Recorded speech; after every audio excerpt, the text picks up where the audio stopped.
National Weather Service in Upton, New York has issued a special marine warning for Moriches Inlet to Montauk Point, New York, out 20 nautical miles, Gardiner's Bay, Long Island Sound east of New Haven, Connecticut, Port Jefferson, New York, until 10:30 p.m.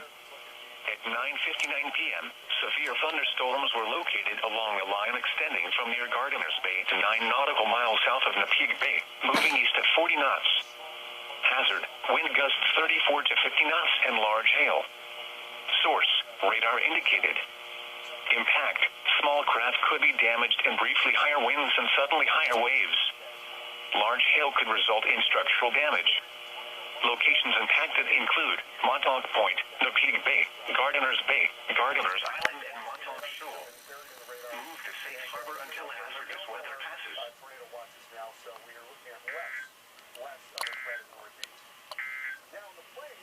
The severe thunderstorm warning for Central Suffolk County has expired. The storm which prompted the warning has moved out of the area. Therefore, the warning has been allowed to expire. The coastal waters forecast from Moriches Inlet to Montauk Point, New York.